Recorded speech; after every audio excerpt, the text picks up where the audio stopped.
Hello, everybody. I just want to give you guys a 2-minute warning. We're going to be kicking it off here in just a couple of minutes. Let a few more people jump on. We're excited to have you on board, and we'll be getting going shortly. Thank you.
Rick, you're on mute.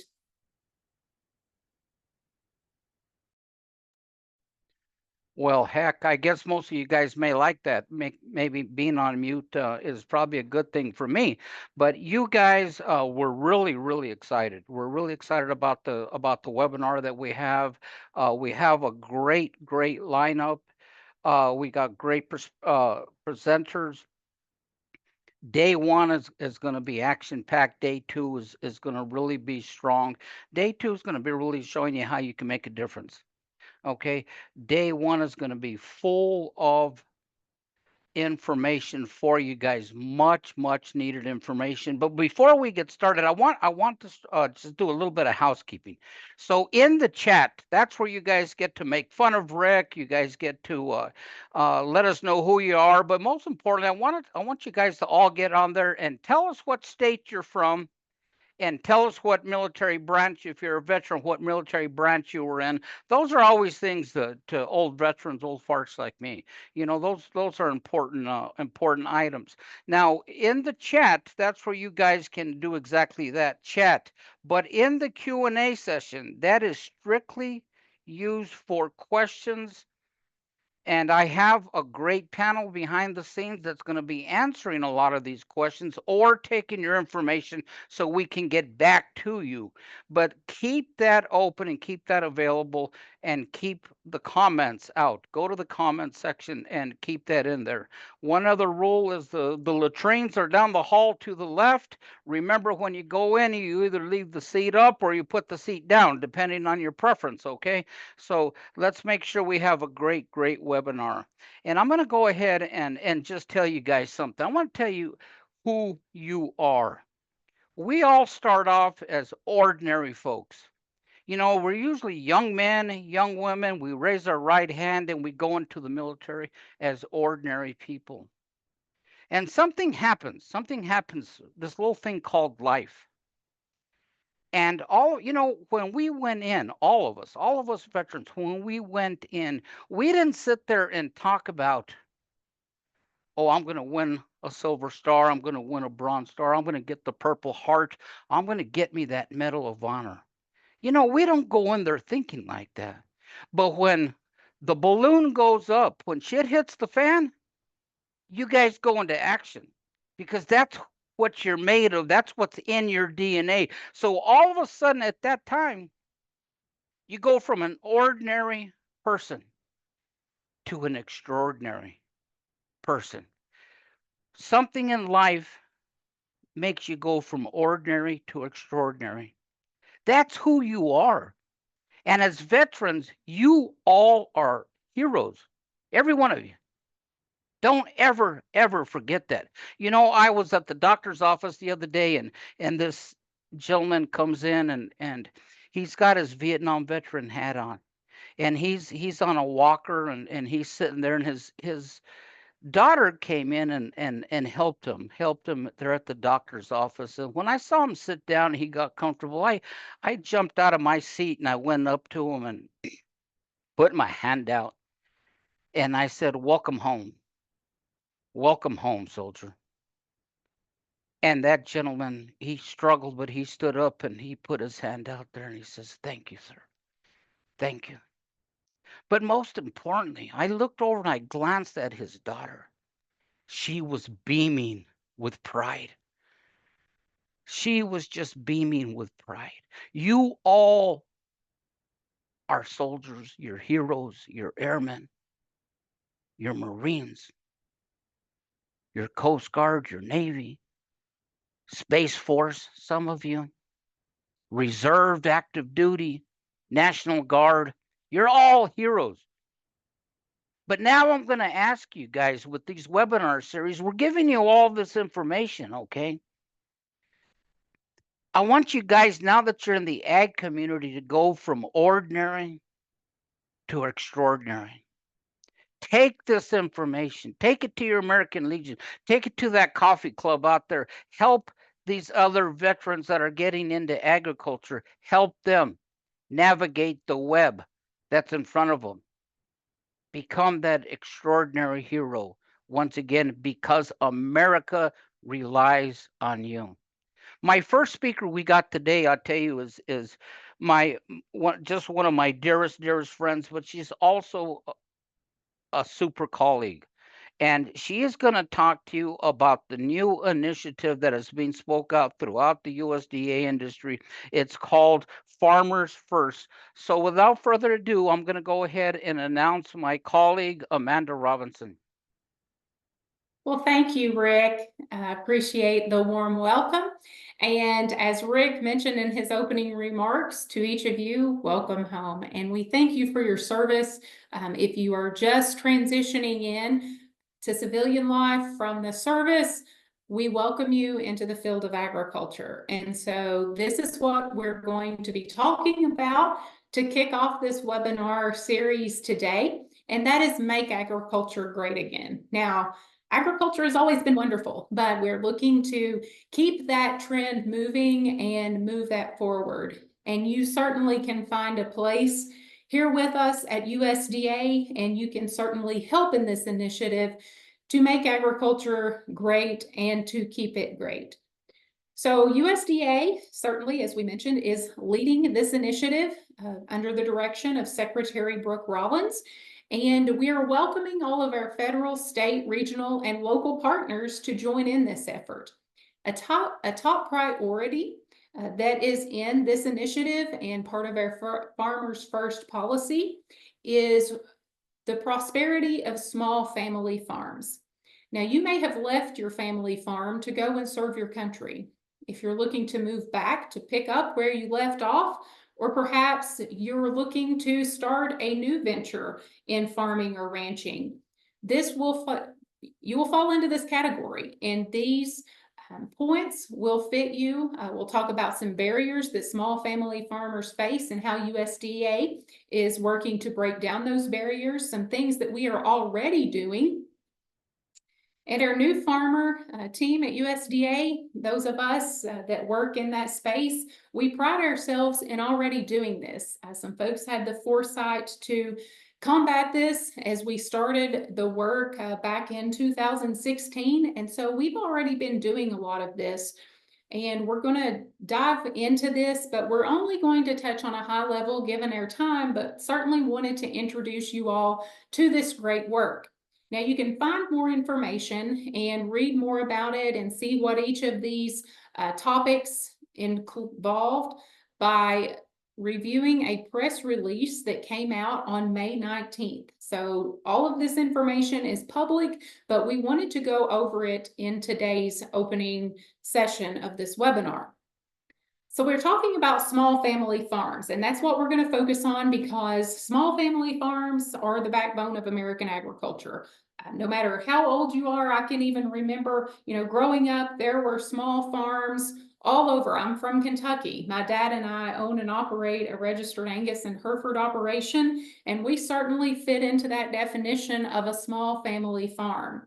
You may ask yourself, what categorizes a small family farm?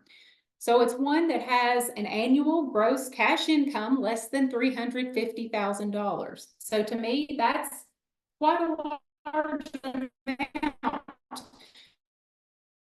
And I would consider for a family farm, but that's what our cap is and how we identify that, with the majority of the business being owned by an operator and or any individual related by blood, marriage, or adoption. And this can include relatives who do not live in the operator's household. So that's our family definition that we're looking for. And based on 2023 data from a report that was put out in 2024 by the USDA Economic Research Service, we found that 86% of all farms were small family farms. Now that's a pretty good number. That's a good percentage. And they operated on 41% of U.S. agricultural land, almost half the land, and produced 17% of the total value of agricultural production.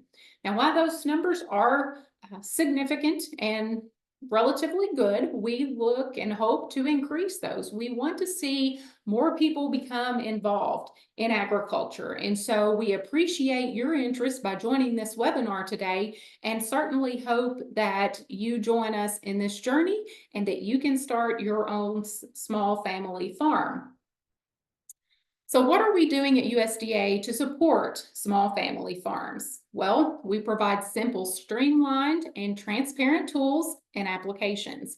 We are already doing this. We're looking to even improve these efforts by revamping applications. Many times in government, when people go to apply for programs, they think that it's very cumbersome. There's red tape.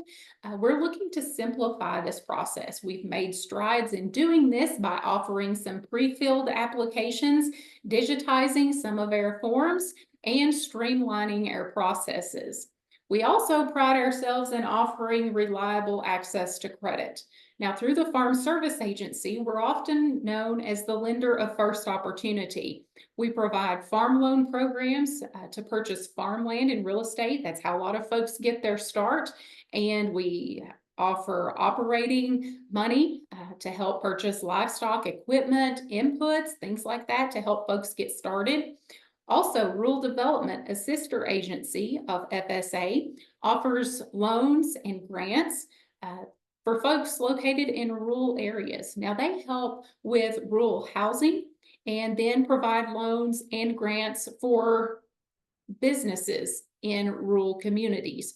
So that's something that's very important. And so we want to ensure that our systems work together and are streamlined to provide program efficiencies and that are more accessible to you, the customer. We want to ensure that working farmland is used to farm. Very simple and straightforward. Again, our loans through the Farm Service Agency makes this possible. We have easements that are offered through the Natural Resource Conservation Service. We have grazing permits that are being issued to ranchers for access on federal lands.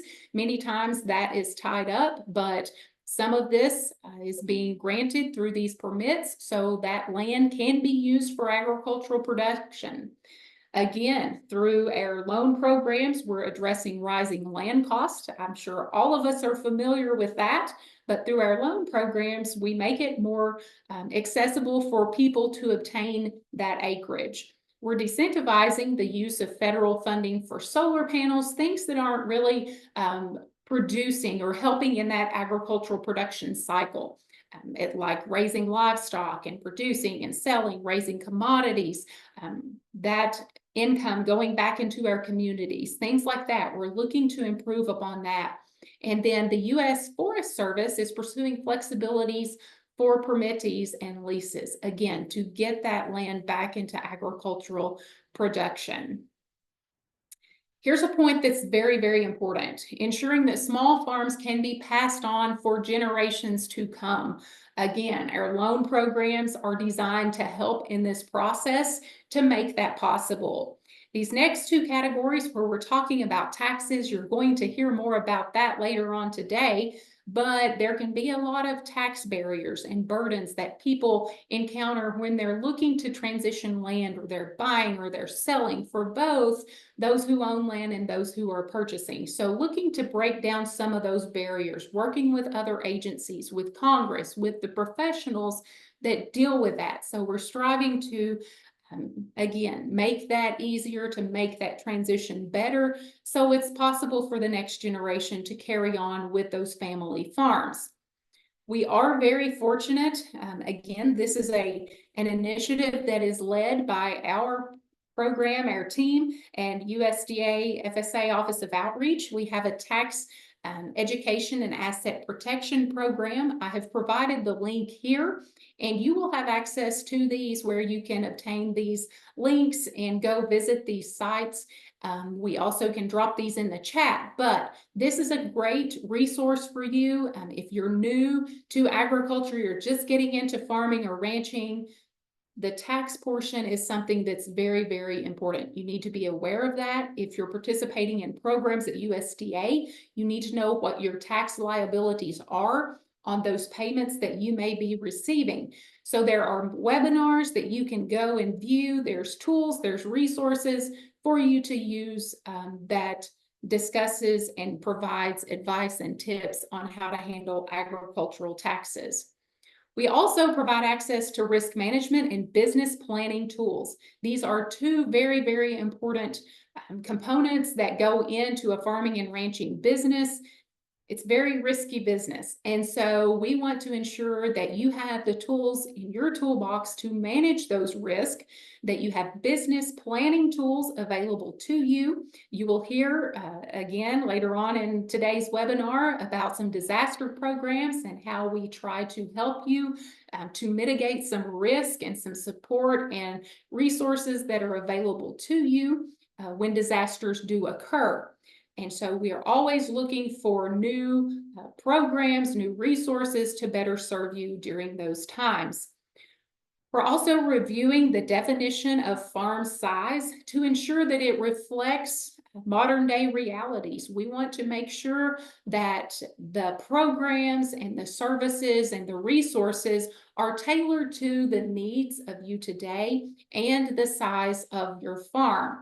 So that is undergoing review and part of the Farmers First policy. Labor reform. We've heard a lot of talk about this. We are aggressively exploring coordinated solutions with agencies and with Congress to ensure that we have stable, reliable, and legal workforce for agriculture. This is something important as well to our small farmers, to ensure that they have the labor to help them as they provide our food, fiber, and shelter, and to ensure that they are able to stay in business and that they have those workers available to them. Hyper-focused USDA programs for farmers on farmers. So what does that mean? We're making sure that these programs that are designed for farmers, the monies that are made available are going directly to the producer.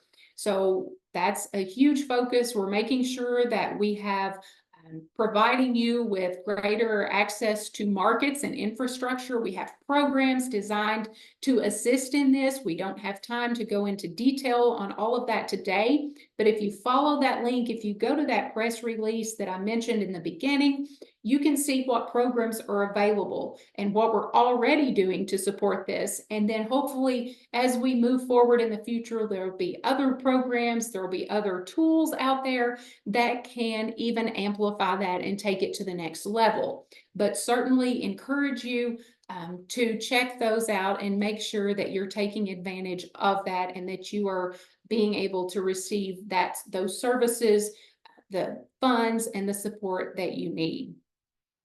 Last but not least, just as what we're doing today, we want to ensure that farmers have access to educational resources and to other small farm resources. We are committed to doing these webinars.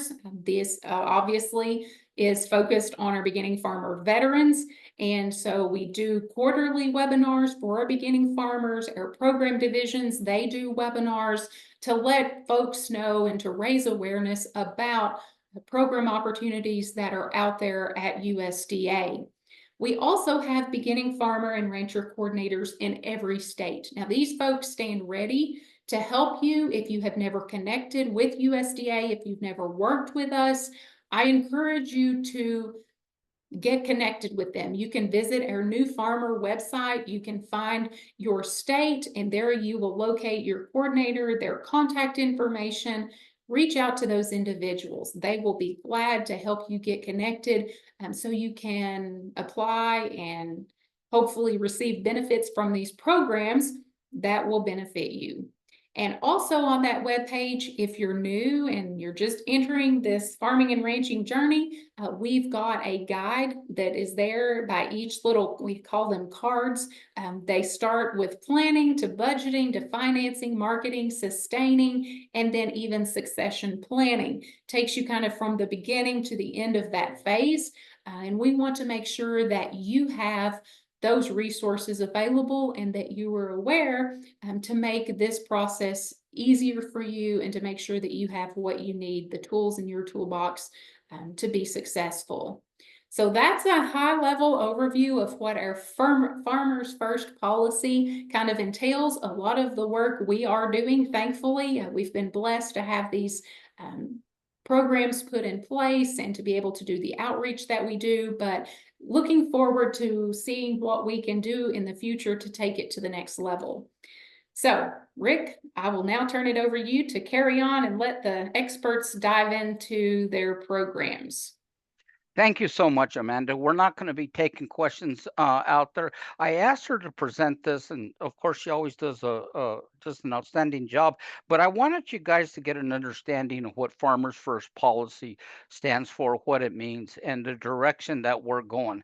And Amanda, you did such a great job. I appreciate it. Now, guys, this next topic is critical. It's critical to all of you because either you're facing drought, you're facing flooding, hail damage, hurricanes, tornadoes. All of this comes into play, and the USDA is there for you. And I'm telling you, I couldn't have gotten a better expert in the whole country than Savannah. So I want you guys to welcome Dr. Savannah Davner to this next presentation. Thank you, Savannah. Thanks so much, Rick. So again, my name is Savannah Danver, and I am the Florida Beginning Farmer and Rancher Coordinator. It's one of the many hats that I wear. Specifically, we're going to talk about disaster resources today. So I just want to do a general overview, just in case anyone's not familiar with what FSA does. We get lumped into two different categories. We have farm programs, then we have farm loans. And so today I'll just be talking mostly about the disaster assistance under the farm programs, but I'll also talk about some of the loan options that are related to emergency situations. So in case anyone is not on their computer and might be on their phone, I'm going to go ahead and drop all the links that I have for the QR codes into the chat. So you'll be able to have those to kind of look through. But like Rick was saying, FSA is definitely here to help you with disaster recovery. We offer a variety of different programs depending on what kind of things that you're growing or raising. And, definitely be able to visit farmers.gov. That's going to have a lot of information there. But the first QR code, just because I'm in Florida, I also cover the Virgin Islands as well. I couldn't do without that it's hurricane season. I know there's tropical storm Erin out there right now. Looks like we might be okay, but we'll see. And so that first QR code is talking about hurricane preparation, but it applies to other natural disasters as well, because a lot of that information is how do you prepare? What kind of things do you need to do in advance of an emergency if you have time to prepare? And then the other QR code is the main area for our fact sheets. And so that gives you everything that we have in there. So hopefully that helps. Again, I dropped those links in the chat. You should be able to click those. So we have quite a few acronyms. I know everyone in the military is not scared of acronyms. We have them everywhere. But I'll just explain them here, and then I'll start using acronyms just to kind of save some time as I'm going through the presentation. So the first one is Emergency Assistance for Livestock, Honeybees, and Farm-Raised Fish Program. We refer to that as, ELAP. Sorry, my brain just shorted out for a second. And then we have the Livestock Indemnity Program, which is what we call LIP, and then Livestock Forage Program, we call LFP, and then Tree Assistance Program is TAP, and the Non-Insured Crop Disaster Assistance Program is NAP. Emergency Conservation Program is ECP, and then Emergency Forestry Restoration Program is EFRP.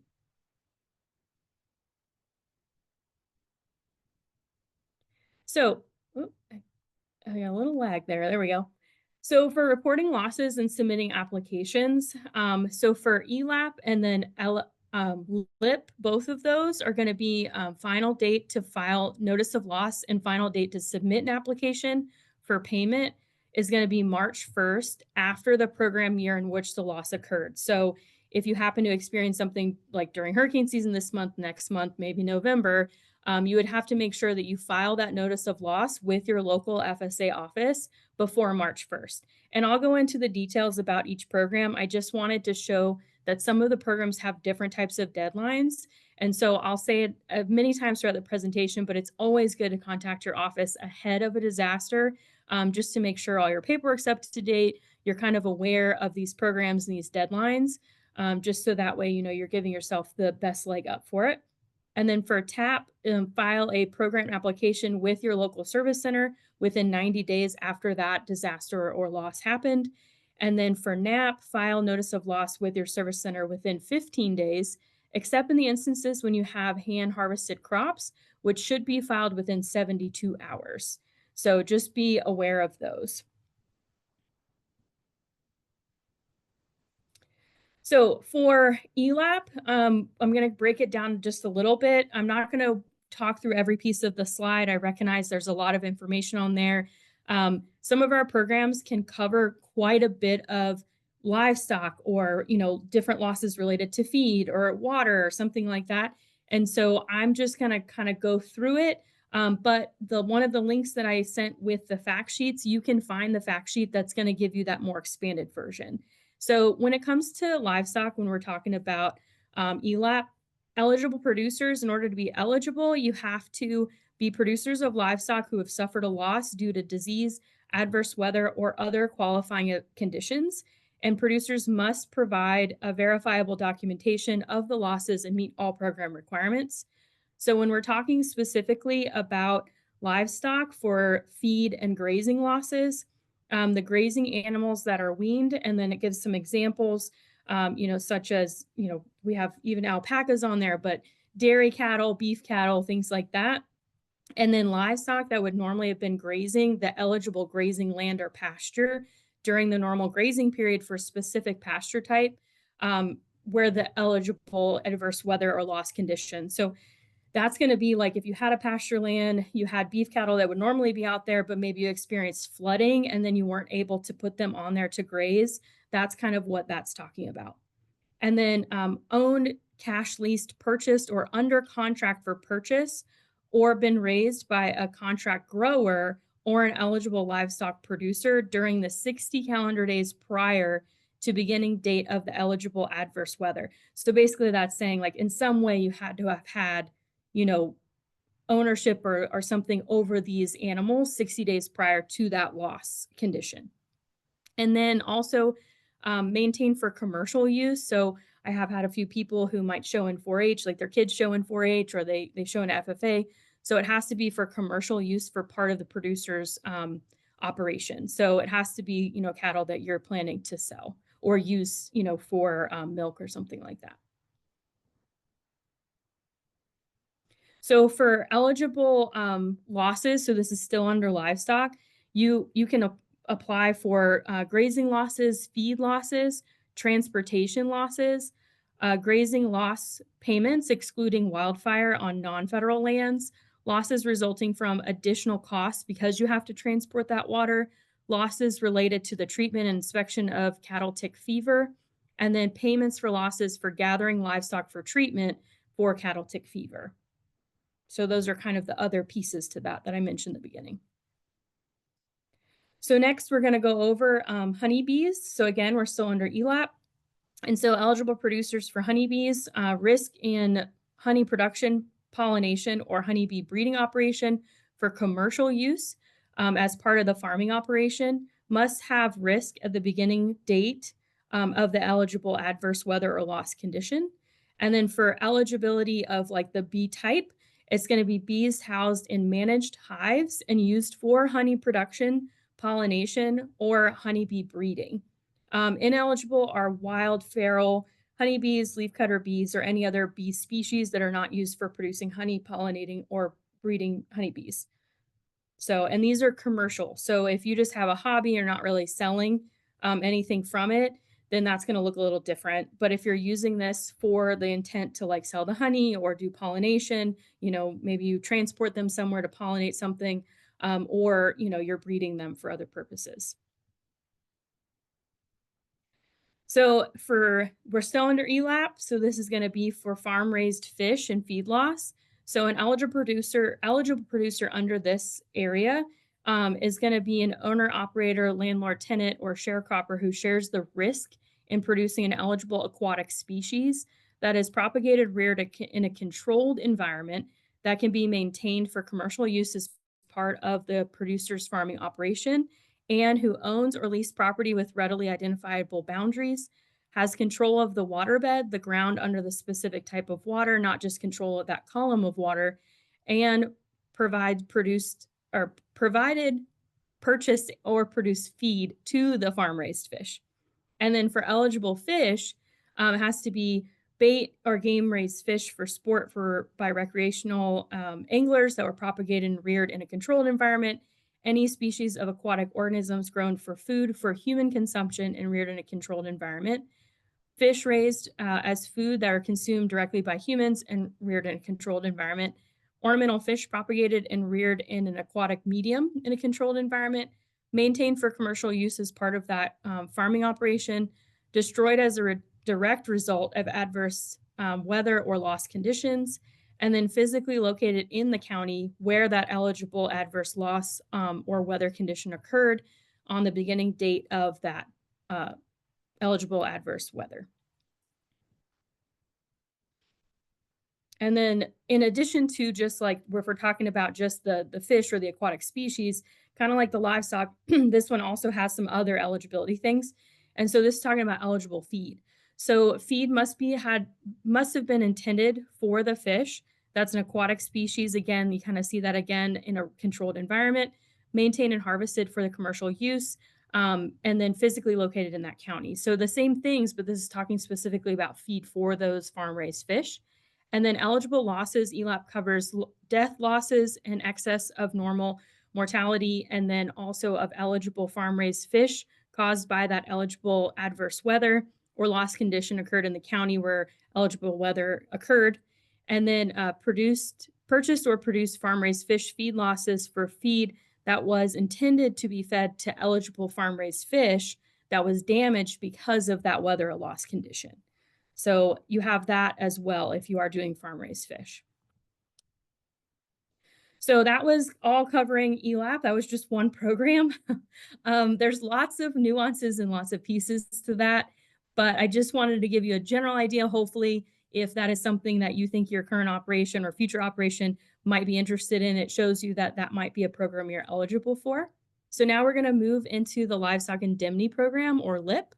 And so to be eligible for this one, a livestock owner must have legally owned the livestock on the day that the livestock died or were injured by an eligible loss condition. And then the owner of that livestock, an owner's livestock must have either died in excess of normal mortality as a result of that eligible loss condition or been injured as a direct result of it. And then eligible livestock must have been maintained for commercial use, again, commercial use, as part of a farming operation on the day that the animal died, not to have been produced, maintained for reasons other than commercial use as part of the farming operation. This excludes livestock, including wild free roaming animals, pets, or animals used for recreational purposes such as hunting, roping, or for show. And so this is just giving you an idea of what's eligible for LIP. So you have some categories that are cattle, poultry, swine, and then others. So I'll just give that a second. You can kind of look through.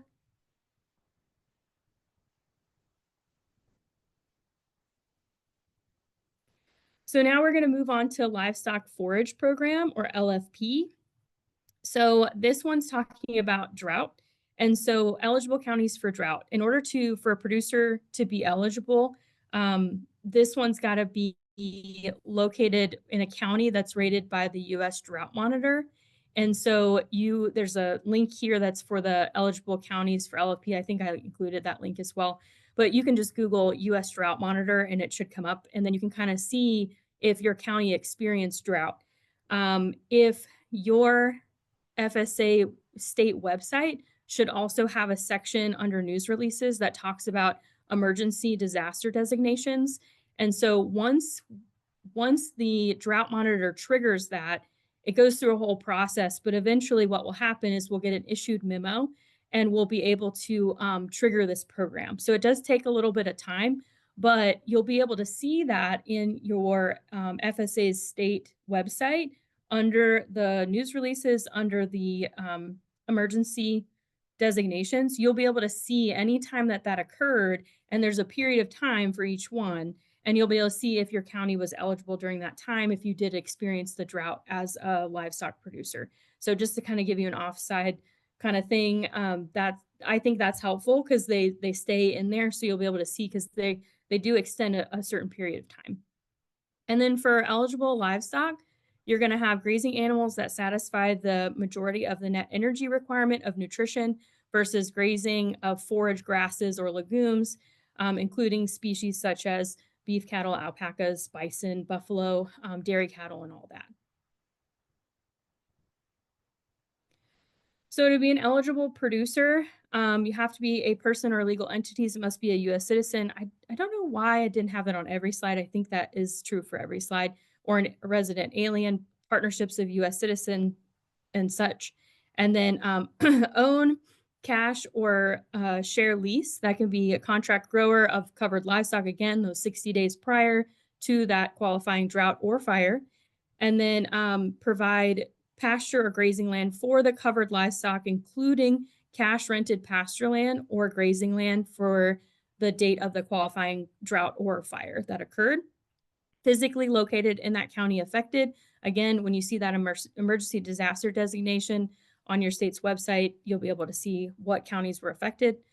And then range land managed by a federal agency for those otherwise eligible livestock producers is prohibited by the federal agency from grazing the normally permitted livestock because of that qualifying fire. Certify that they have suffered a grazing loss because of the drought or fire. And then a timely file of acreage report for all grazing land in which the grazing loss is being claimed. So for enrollment, eligible livestock producers who are also producers of grazed forage crop acreage must provide a completed application for payment and required support documentation to the local FSA office prior to March 1st, after the end of the calendar year in which that grazing loss occurred. So I think I mentioned that in the very beginning. So March 1st is an important deadline for many of our programs, not all of them, but a few of them. And then contract growers must include a copy of that grower's contract and any supporting documentation required for determining that eligibility for them. All right. Moving on to tree assistance programs. This is TAP. So TAP provides disaster assistance to eligible orchardists and nursery tree growers to replant or rehabilitate trees, bushes, vines raised for production of an annual crop that were lost because of a natural disaster.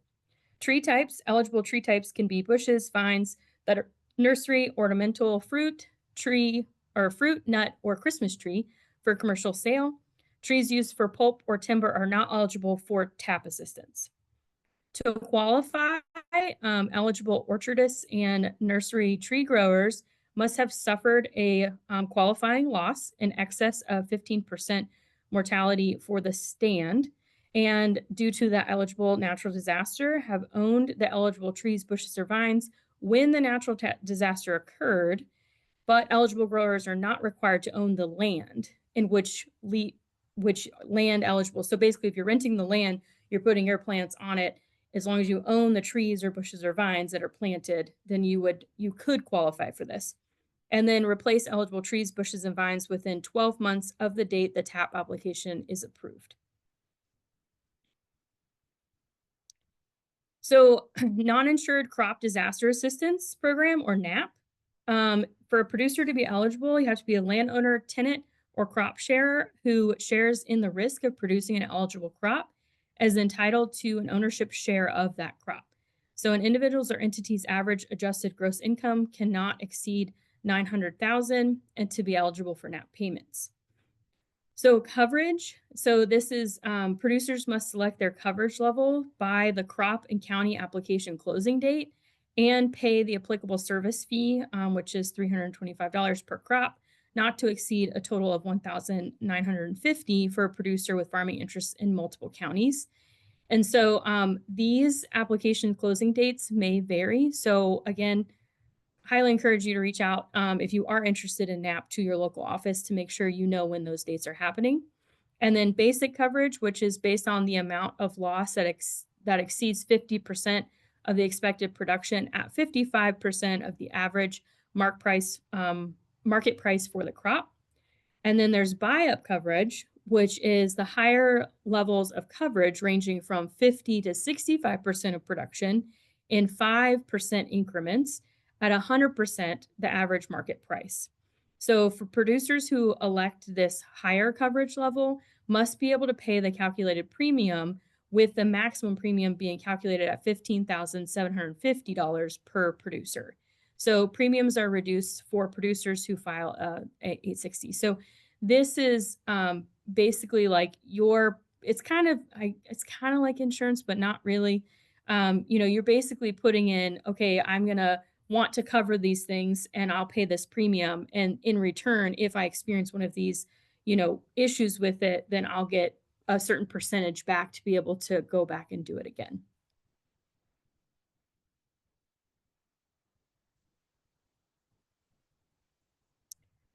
So for eligible crops that are under NAP, must be commercially produced agricultural commodities for which crop insurance is not available. So these are kind of, if crop insurance is not available based on what you're growing commercially, this is when your NAP coverage could come in. So this is going to be for crops grown for food, crops planted and grown for livestock consumption, such as grain and forages, and then crops grown in controlled environments, such as mushrooms and floriculture, specialty crops such as honey and maple sap, and then sweet sorghum, and then biomass as well. And then industrial crops, including crops used in manufacturing or grown as feedstock for renewable biofuels, renewable electricity, and bio-based products. And then value loss crops such as aquaculture, Christmas trees, ginseng, ornamental nursery, and then turfgrass sod. And then seed crops where the propagation stock is produced for sale as seed stock for other eligible NAP crop production. So next program, there's going to be the Emergency Conservation Program. I will say that this is a very popular program in Florida. Unfortunately, I've only been working at FSA in Florida, so I would assume that this is a great program for many states, but more so, I think, for us here after hurricanes. So this program actually has county committees inspect the damage, which I'll get into county committees briefly at the end to explain kind of what that is. They inspect the damage to determine if the land is eligible for ECP. So for land that qualifies for ECP funds, the damage from the natural disaster or severe drought must create a new conservation problem if not dealt with. It would either further damage the land, significantly affect the land's productive capacity, represent damage from a natural disaster unusual for the area, be too costly to repair without federal assistance in order to return the land back to agricultural production. So technical assistance to fix the conservation problem may also be provided by USDA's Natural Resource Conservation Service, or NRCS, and conservation problems that existed prior to the disaster or severe drought are ineligible for this assistance. So for Emergency Forestry Restoration Program, so EFRP, to be eligible for this, you have to have existing tree cover and be owned by any non-industrial private individual, group, association, or corporation, or other private legal entity.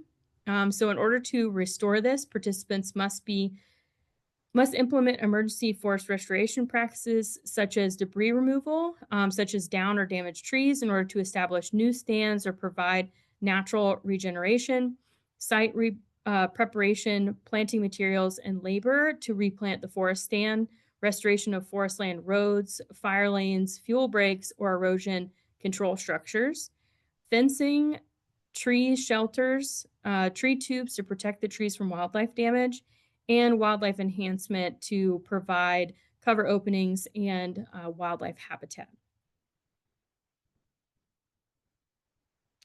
So that's going to round out our program side of what could be available to you for disasters. Next, I'm going to go into a few of the emergency type of things that you could do with loans. And so I'm going to talk specifically about emergency loans and disaster set-aside loans. This is just to give you an idea. Again, I go back and just say, we have two types of farm loans. You have direct, which means that FSA makes and services direct loans through progressive lending with funds from the U.S. Treasury. And then guaranteed loans are loans that are going to be made by conventional lenders. So we work with conventional lenders for those and provides financing for ownership and operating loans. So if that gives you an idea, we do have two different categories of loans. And it's just where the funds are coming from. So emergency loans. So direct emergency loans, the maximum loan amount is 100% actual or physical losses. The max is 500,000 maximum program indebtedness. The rates are based on the operating loan rate plus 1% with a cap of 3.75%. Terms are from 1 to 7 years for non-real estate purposes. Terms up to 40 years of physical losses on real estate purposes. And then common uses is what people typically use for this is going to be to restore or replace essential properties, pay all or part of production costs associated with the disaster here, pay essential family living expenses, reorganize the farming operation, and then refinance debts with certain limitations. So just know that that's an option if you find yourself in a situation that might warrant something like this. And then this goes into a little bit more details on why emergency loans may be made to the farmers or ranchers and who would qualify in these areas, right? So you have to have owned or operated land located in a county that's declared by the president or designated by the Secretary of Agriculture as the primary disaster area or quarantine area. Again, those designations should be on your state website when they happen. They don't always happen the next day, so it takes a little bit of time to get those up. But just you can always go back and look at those to see if your county is included. All counties contiguous to the declared disaster or quarantine primary counties are also eligible. So it'll also be the primary, and then sometimes there's other surrounding counties that might also qualify. Again, that's all going to be in that disaster designation. And then a disaster designation by the FSA, administrator authorizes emergency loan assistance for physical losses only in those types of counties. Are established family farm operators and have significant farming and ranching experience, had to be citizens or permanent residents of the U.S., have suffered at least 30% loss in crop production or physical loss to livestock products, real estate, or property, have an acceptable credit history, are unable to receive credit from commercial sources, can provide collateral to secure that loan, and then have a repayment ability. So that was emergency loans. This is services for existing loans. So if you already have a loan with us, I don't know if that's a lot of people maybe on this particular call, but just know that if you ever were to get a loan with us, the disaster set aside program might be something that just to kind of keep in the back of your mind. So this helps farmers with existing FSA loans who have been impacted by natural disasters. This provides financial relief by allowing producers to move one annual installment for each loan to the end of the loan term. This set-aside installment helps producers regain financial footing without facing immediate repayment pressure, enabling them to focus on recovery efforts. So to apply, borrowers must submit a written request to their local FSA office. The application process includes providing documentation of the disaster impact, the financial need, and the inability to make that scheduled loan payment. So the set aside terms, one installment per loan can be set aside. The set aside amount is moved to the end of the loan term and effectively extends the loan term by one installment period.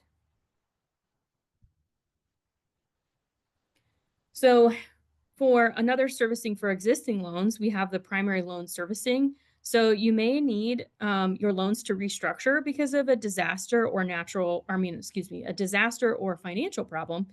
And FSA also has several loan servicing options that can be used to bring your account current and can make a new restructured payment plan specifically for your operation. So FSA calls this process the primary loan servicing. So I would encourage you, if you find yourself in that situation, please contact your local FSA office as soon as possible to see if these might be some options for you. So I saw in the Q&A, I feel like someone might have mentioned this, if we have things electronically. So I think we're in the process of, moving more towards online, having that more available. And so you can create an account through farmers.gov. It's a portal. It's a little limited. You can't do everything in the portal right now, but there's a couple things you can do. So you can view, upload, download, e-sign documents, request conservation assistance, request financial assistance, view and request application details, reference technical terms, submit questions, and then access current information and past conservation practices and plans. So if you haven't already done that, I encourage you to create an account, kind of check it out and see how you can use it. I would imagine we're probably moving to more expansive areas in doing business online. So what happens on your first visit? Let's say you've been in production for a few years. You got hit with an unfortunate natural disaster and you're like, okay, I made an appointment, right? And I'm going to sit down one-on-one with my staff and work with them. So if you've never worked with us before, I hope that you have talked to us before the natural disaster happens. It's much easier to work with you one-on-one when you already established yourself as a customer before the natural disaster. It takes much longer to do it after. But you need to bring, we'll talk about documents, register your farm with us, and then be able to talk about maybe some programs and loans that might be best for you to accomplish your goals. So I just wanted to go over briefly on that first visit, what kind of documents you need to have ready. So proof of identity could be driver's license, social security card, IRS number, if applicable, proof of ownership, or leases or deeds for the land, so some way to show that you're legally operating, and then entity identification status if you are an entity and not an individual, and then parcel ID number is also helpful, and then an email address that's good to contact you with. So these two QR codes, I also included those links in there. I haven't checked recently. Some of those forms might have been updated from that PDF whenever you click it. But still gives you an idea of what kind of paperwork you're going to need to fill out. So that way, hopefully you review it and say, oh, I'm going to need to bring these documents with me. So hopefully that helps you at least give you a general idea of what kind of things that you might be expected to fill out for that first visit. So I mentioned previously when I was talking about one of the programs that county committees go out and assess some things. So I kind of just wanted to go over this real briefly about what are county committees. So county committees supervise the local office. They conduct outreach to local farmers and ranchers and make critical decisions about FSA programs. Committee members are farmers, ranchers, and landowners that are elected by local producers. So local to local producers are helping to make critical decisions about your local FSA programs. And it is crucial that every eligible producer take part in the county committee elections because county committees are a direct link between farming community and USDA. Now, the nomination period for county committees has closed, but ballots should be mailed out to eligible voters in November. And so if you are already established with FSA, you should be an eligible voter and you'll be able to get those ballots. And then you can kind of see the timeline from there. You have December, ballots are submitted and counted. And then in January, those newly elected members take office. So if you're interested in that, I highly recommend you talk to your local office and at least talk to a county community member, get an idea of what kind of responsibilities those are, time commitment, things like that. But it's a great way to get more involved with FSA programs for your area. So I think that's it for me. Again, these two QR codes, I put the links in the chat. Highly, highly recommend you make an appointment with your local office. And then another thing I always tell people is stay connected with us. Gov Delivery is what we use as our servicing. So if you go to farmers.gov/subscribe, you'll be able to subscribe to some of our newsletters. Lots of county and state level stuff comes out about deadlines approaching, reminders. So hopefully that helps y'all out. And that concludes my presentation. Thanks, Rick. Thank you, Savannah. It was a great, great presentation. A lot of critical information. Hang on, though. Don't disappear on me yet. We still got some time on the clock. We're gonna call on Michael Sherman, see if he's got a couple of questions for you. And while he's getting ready, I want to tell you guys two takeaways. She provided a whole truckload of critical information that can make or break your farm, guys. But the key takeaway I want you guys to think about is you got to get that farm serial number. You got to get that appointment, go in there, get that farm serial number, because none of this is going to happen without that. And secondly, establish a relationship with your county FSA office. It is critical that you do that, because when disaster strikes and you don't have a farm serial number, may be too late. If disaster strikes and you don't know who you're talking to, did you miss a sign up deadline? You don't know. It may be too late. Guys, these programs aren't designed to make you rich. What they're designed to do, though, is to help you through a disaster. They may make your loan payment if you have a farm loan. This conversation is sitting there to pique your interest. And that's what it's all about. To get specifics that deal directly to you, you got to get into that county office, guys. Shake their hand. Ask them all of your questions that are related specifically to you. LLCs versus individuals, corporations versus LLCs. These are all important questions, but they got to come from that county office, guys. Michael, I'm going to call on you. Do you have any questions for Savannah?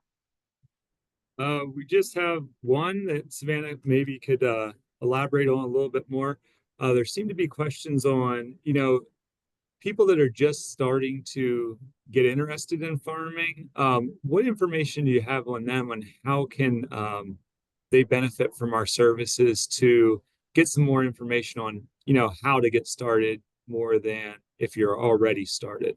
What advice would you have for them? Yeah, absolutely. That's a great question. That's actually one of my favorites.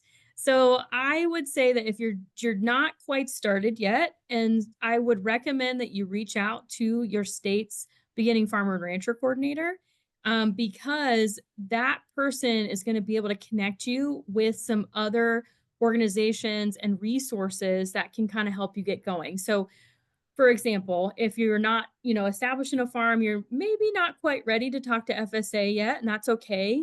But for Florida, we have two land grant institutions here that offer a lot of technical assistance, a lot of education. And so I always refer that people to those areas first. And so that way I make sure, like, if they're wanting to start a honeybee production and they don't know where to start, University of Florida here offers this great honeybee college that happens seems like every couple months, and they can go and take some education on how to start honeybees, right? And then another example is we have connections here, like many other states, with some local organizations that can help you build a business plan. So for here, we have one organization, so we worked with for years, the North South Institute. They're a wonderful organization that can help you with business planning, maybe looking at some market analysis, get those basic skills set up.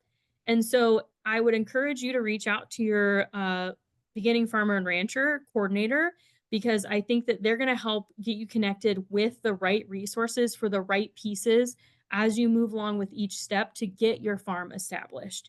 Then, once you start getting into production, or maybe you've bought the land, you've got all the education you need, you got your business plan ready, you've done your market analysis, you're like, yep, I'm going to, I don't know, raise some beef cattle. And you're like, I'm ready to do this. And so now you've got everything ready and you're like, I need a loan. I need to be able to get a loan, maybe to buy this particular, acreage of land. And I'm going to go ahead and get all these other pieces together. And then I'm going to talk to FSA about how to do an ownership loan. Or maybe, you've bought the property outright, but you might need help getting some, structures, or you need to buy a tractor, or you need to buy some other pieces of equipment, maybe an operating loan. Or maybe you're lucky and you've come into some money, you got all that set up, but then all of a sudden you're like, I don't even know what programs I can apply for besides disaster assistance. What else does FSA offer? I've already started my row crops, and so I think the biggest thing is getting in touch with your state beginning farm and rancher coordinator, because they have a lot of resources. And I recognize you can find a lot of it on the internet, but I think having them to walk you through, like, this is what I would say you do at step one. These are the contacts you need at step one. These step two, these are the contacts you need. Kind of helps organize it. But also later down the road, if you're like, okay, now I'm looking to expand, or, I want to reach out to a veteran organization. We have a few here in Florida that I work with directly, and I want to be connected with other veteran farmers. So there's different ways you can work with them to be able to get your needs met. So I would highly encourage you reach out to your state beginning farmer and rancher coordinator. Savannah, that's a great answer, because guys, these people are trained, they're equipped to come out with a wide array of experience. Okay, from that person who woke up on a Sunday morning after watching an episode of John Wayne in the Old West or something, and they decided they want to get into ranching, or yeah, all the way to somebody who's been doing it for a while, inheriting a family farm, following on their father's footsteps. Guys, veterans though have a unique tool as well, and that's the Veteran Business Outreach Center, the VBOX. They're all over the country. They offer a ton of free services. Go down there, talk to your local VBOC. If you just Google, VBOC, Veteran Business Outreach Center in your state, you'll find it. You'll find it. But guys, I want to tell you one thing. And this probably goes a little bit against conventional USDA teaching.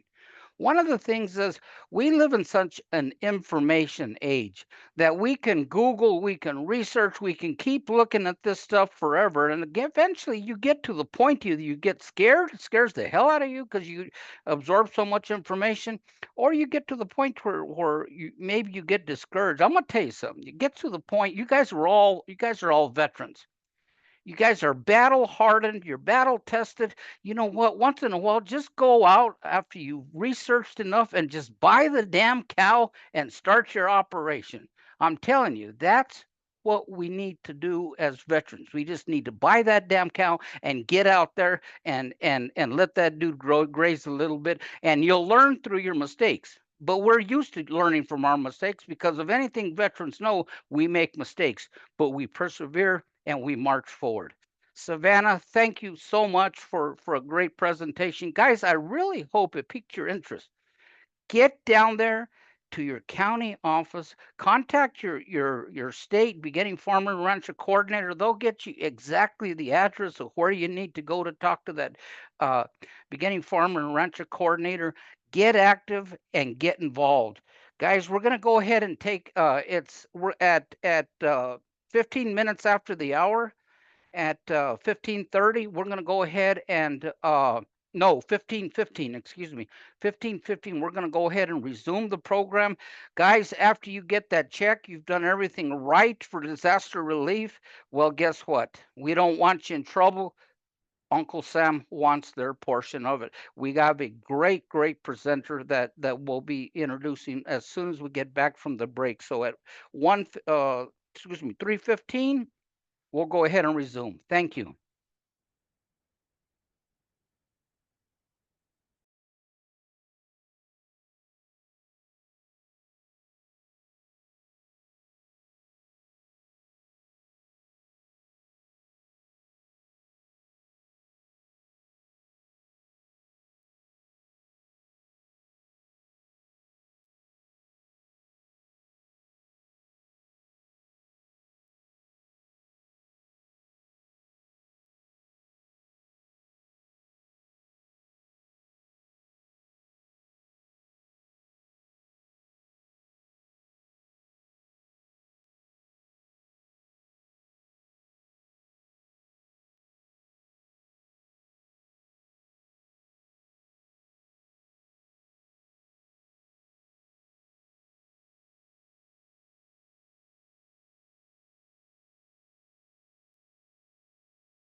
2-minute warning, guys. We're going to go ahead and kick it off in 2 minutes. So find your seats.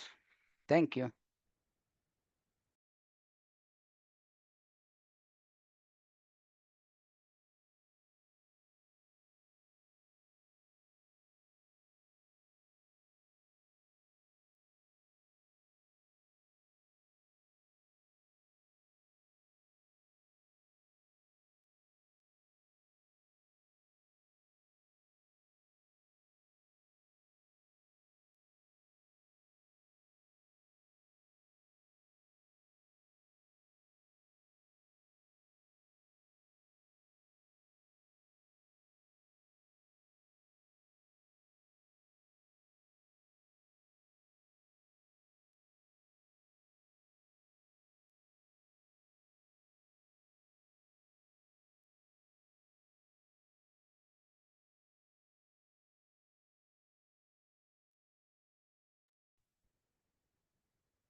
Okay, good old Rick Lopez remembered something here. He remembered to take himself off of mute so you guys can all hear me. We are advancing. Guys, we started off with telling you what the president, what the secretary's initiative, Farmers First. USDA, we care about you. Talked about all of these great programs that Dr. Denver was able to present, pique your interest, how important it is because it may make or break you. But one of the things we need to be aware of is that money that you receive for disaster relief is probably taxable. And we brought in one of the four most experts in the country. We brought Ruby Ward on from Utah State University, but she has worked with the USDA in putting together programs, in talking about taxes, in preparing farmers and ranchers for what is coming after they receive that money. So it is without further ado that I bring the expert on board. And Ruby, it's definitely an honor to have you come and present on our webinar. We're grateful for you, and I'm going to go ahead and turn it on to you, Ruby Ward. Thank you. I think the honor is the other direction. I'm really happy to be here and happy that you thought of us.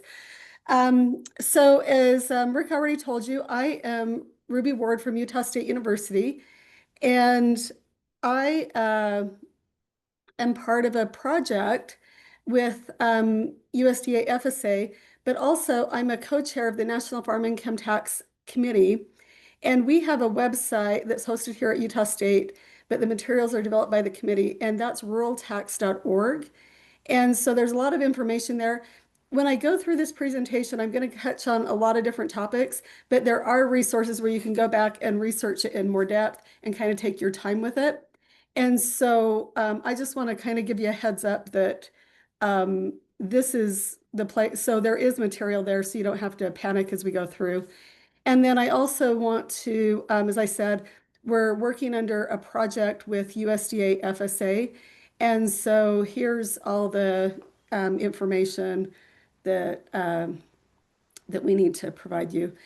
And then the other thing that I want to say is the tax code is complex, but there's very specific attributes for farmers and taxes for farming. And so we're going to touch on kind of an overview of that. And this program is educational. It's not to be able to have you file your own tax return or anything like that, but it's just to provide a broad overview of what you could be facing. That's going to allow you to have better conversations with your tax professional, have a more understanding of what's going on and what you might be facing. And then also, I wanted to say that there's different applications for different situations. So the tax code is very nuanced. And in the time that we have here today with everybody, we're not going to get into all those nuances of your individual situations.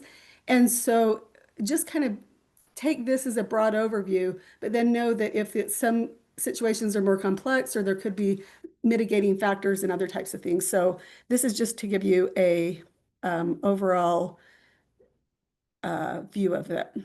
So to do that, I want to talk about, are you a farmer? What makes you a farmer in the tax realm? And then I want to talk about Schedule F, which is a special form for farm businesses that they file with the IRS. And so we're going to go over that as part of your 1040. And then records, what records you need to keep, how to work with a tax professional, and then get into some tax management issues, and then provide those resources at the end. So you have more in-depth and places you can go for additional information. So are you a farmer? So first of all, you have to meet the test of it's a business with a profit motive. It doesn't mean you have to be profitable, but your motivation has to be to make money. If you're doing it just because you want to have fun, then that's not a farm business. But it is if it's got that profit motive. So if you just want to have fun growing a few vegetables in your backyard, sharing them with your friends and family, experimenting with cooking with them, you know what I mean? That's, you don't have a profit motive. And so that's not a farm as far as the IRS is concerned. That's a hobby. But if you have the motive of, I'm going to grow these few vegetables and I'd like to be able to sell them at the farmer's market, or I'd like to be able to sell them to some other people or do something else with them, then you've got that profit motive. You've got a reason to make money. And so then it's a farm business. The IRS has a publication 225, the Farmer's Tax Guide. And this is a great resource, and I've got it listed at the end. Defines a farmer rancher as an individual in the business of farming if you cultivate, operate, or manage a farm for profit. So remember, it's got to be for profit, either as an owner or tenant. So you don't have to own the land. You can be leasing the land from somebody else, but you have to have that profit motive. The same thing applies to other forms of business instead of a sole proprietor. So partnerships, LLCs, corporations, estates, and trusts.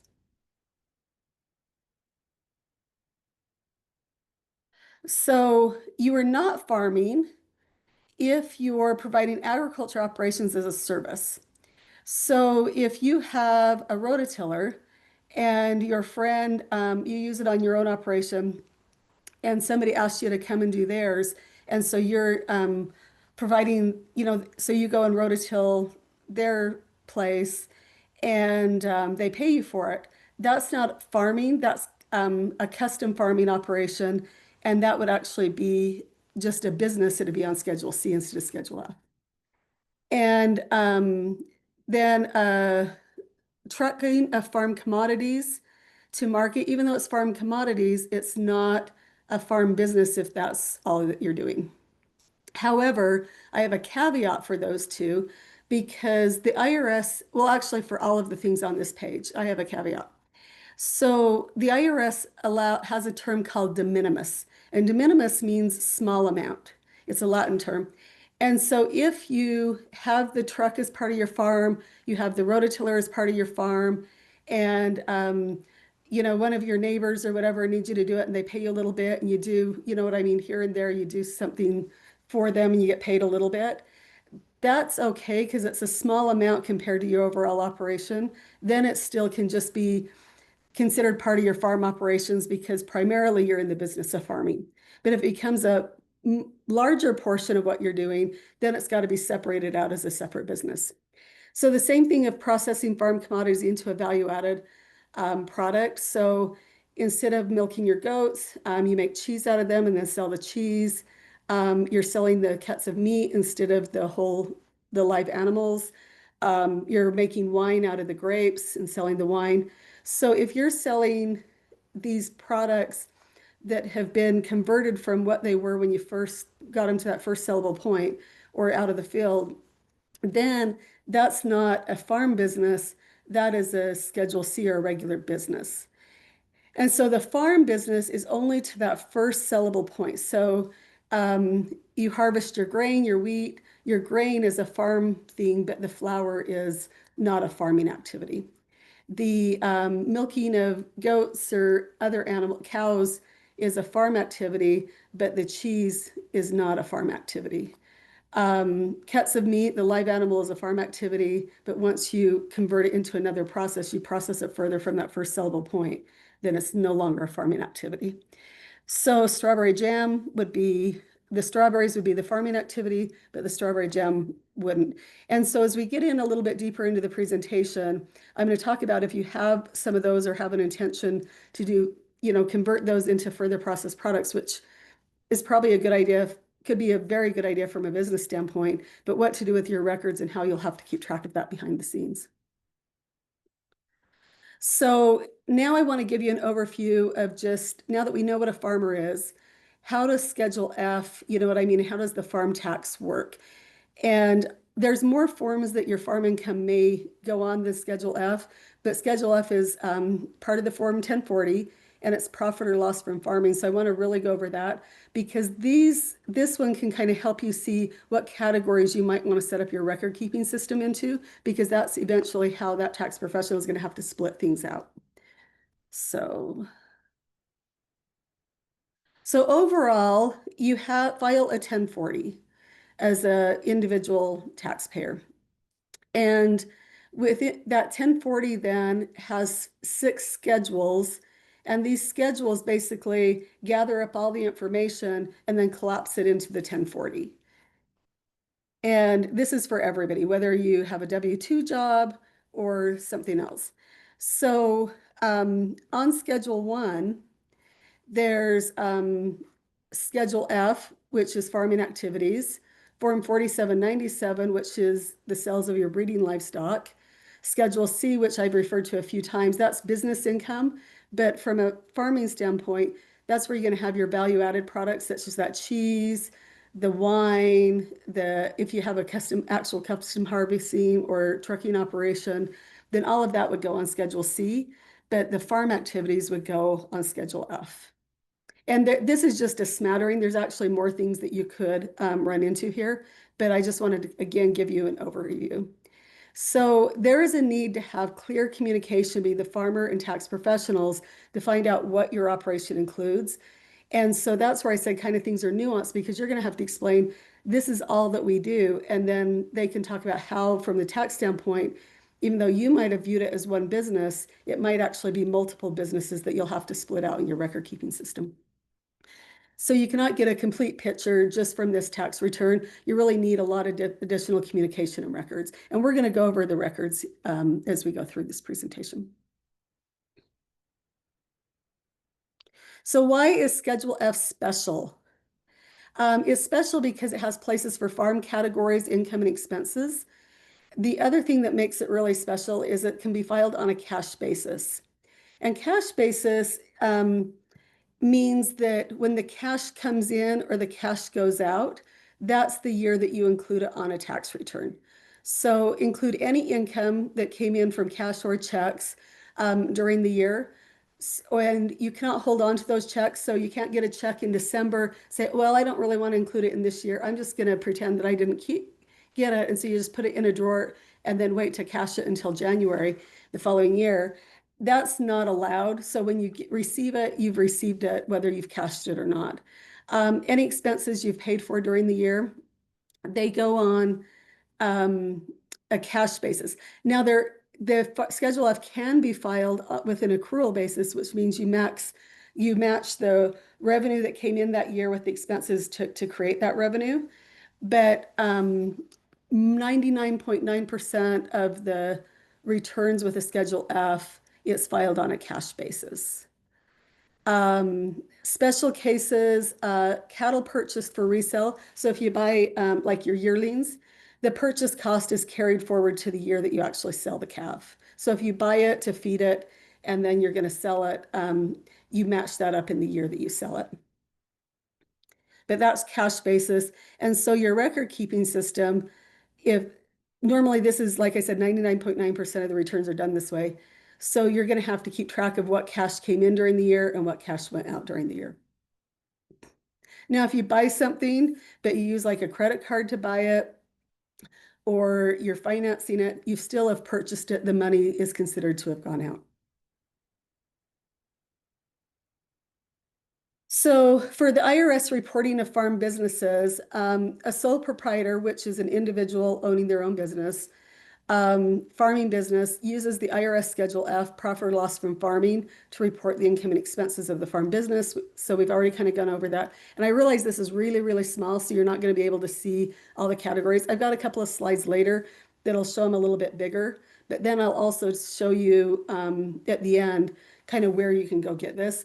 But as a spoiler alert, if you go to irs.gov and just in the search bar, type in Schedule F, it'll come up fairly easily. So it can be used by partnerships, corporations, trusts, and estates also to report their farm activities. So let's look at, so this is really where a lot of the action is. So the top part of it and the bottom part of it, the top part is the farm income. So that's what I've got on this slide. And again, it's a little small, but you have a place for sales of purchased livestock and other resale items. And then the costs or basis of the purchased livestock. So those yearlings, the sales of those yearlings that you bought would go on 1A. The purchase price of the yearlings would go on 1B. And then 1C, which is what the income you'd actually be adding into your taxes, would be the difference between those two. You've got a line for sales of livestock, produce, grains, and other products you raised. So everything you raised that you sold goes on line 2. You have places for cooperative distributions. So if you belong to, like here we have Intermountain Farmers Association, and we also have some other cooperatives. And then commodity credit loans, agriculture program payments. So agriculture program payments, I want to bring that one up just briefly because this is an FSA presentation, and hopefully you'll take advantage of some of those programs that they spoke about previously today. And so 4A and 4B, so 4A is the total amount that you receive from the in government payments, but they're not always taxable. A lot of them are taxable, but there are some things that aren't. And so this allows the tax return set up so that you can put the full amount on 4A, but then only the taxable amount on 4B. And then crop insurance proceeds, then custom hire. So line 7, that's where I talked about that de minimis rule. So if you're in the business of machine work or doing other things for other people, then, and it's a large part of what you do, then it's a separate business and it should be on Schedule C. But if it's just a small part of what you're doing with the farm equipment that you already have for farming purposes, you can put that here on line 7. Other income, you can, is anything else that there is. And so if you're selling some value-added products, just a little bit, but mostly it's your farm products, then that little bit of the other stuff can go on line 8. And then line 9 just adds all those together. So again, think about this because if you're setting up your record keeping system, this is a great way to think about what those categories should be, is going back to here. And then here's the expenses, and I'm not going to read through all of them, but you can see it has chemicals, conservation expense. If you pay somebody else to do some custom hire stuff for your operation, depreciation and Section 179 expense there in line 14. So depreciation is if you buy a tractor, that tractor or other equipment should last you multiple years, and the IRS actually has defined lives for that on how, and so depreciation is in a way we take a portion of that cost of the tractor or the other equipment and put it into different years' tax returns. And Section 179 is one of those, it's a provision that allows in the year that you buy the asset, the equipment, you can actually deduct the total cost of it or a larger portion than normal using a Section 179 election to expense. And so that's added into your depreciation. And then feed, fertilizer and lime, freight and trucking, gas, fuel, oil, insurance. So you can see kind of all of these categories, repairs and maintenance on line 25, seeds and plants on line 26. So again, I would use these as just categories for your record keeping system because this is how your tax professional is going to need to break those out. And then you add up all your expenses, you subtract them from your income, and that's your net farm profit or loss. And then that net is what goes actually back onto Schedule 1 that goes onto your 1040 to get added to your other income sources. So we've brought up Schedule C and Schedule F a few times.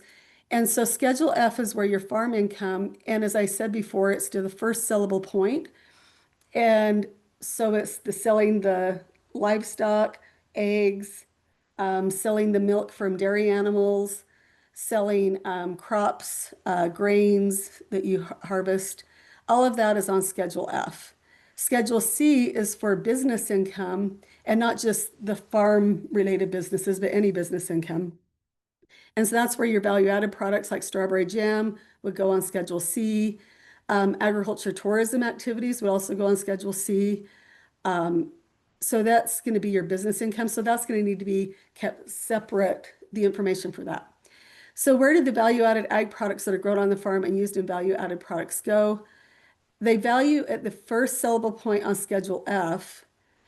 So in essence, you have two businesses if you're doing that. So if you're selling strawberry jam, you have the farm business that grows the strawberries, and then it sells them to the jam business, and then the jam business takes those strawberries and produces jam and sells jam. So your record keeping system has to be set up so that on Schedule F, we actually have the cost of growing the strawberries, and then we sell those strawberries to the other business. So the way that we can value those strawberries when we sell them to the other business is a reasonable value. You could use the cost of production. So your schedule farm income just basically nets itself out and is zero. So you're just doing a cost recovery. Or you could just kind of document a little bit. Like I looked at the price of strawberries from a few sources. You just document that, and then that's the amount that I used to sell the strawberries to the other business. And then that other business on Schedule C is going to show those strawberry purchases as an expense, and then it's going to show the sales of the strawberries as revenue. So again, a good practice is to document that. I don't have it on here, but also depending on how complex it is or how much activity you have going on, you could actually also have two separate checking accounts. So the farm account and then the strawberry jam account. So now we're going to get into the records and working with a tax professional. So several organizations have record keeping requirements for you. Banks and lenders will require your records. Farm Service Agency requires some records for a lot of those different programs, like what acreage you had planted, what your sales, how many livestock you'd sold, what you sold them for, different things like that, depending on the program, the feed that you'd normally purchase. The Internal Revenue Service, which is mostly what we're talking about today, has requirements for the records that you would have to create your tax returns. And then your state departments of revenue for your state tax returns. If you're selling like at a farmer's market or like the strawberry jam and some of those other things, you may have sales tax at the state level that you'll need to assess and give to the state, have records on that.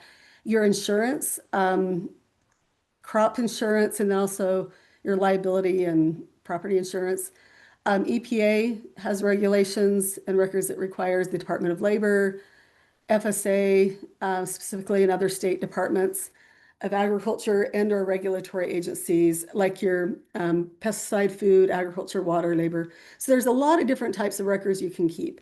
And we're not going to go into all of those today, but just as a heads up, that's, just kind of recognizing that that exists. And so it's important to keep track of your activities during the year. And these primarily fall within financial, production, some food safety and other safety things, employees, et cetera.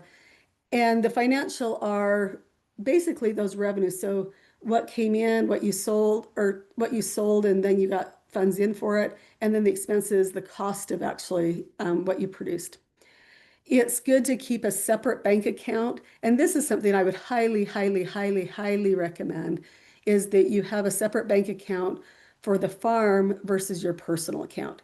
It's one thing to not split out, like having the strawberry jam business be a separate checking account from the strawberry production. That you can do with some records and stuff. But you really need to separate out the farm account from the personal account. It's not good to commingle those. And then you want to reconcile those accounts on a regular basis and then meet with a tax preparer during the year so that they can kind of get started, and then you're prepared and you know that you have the records that you need.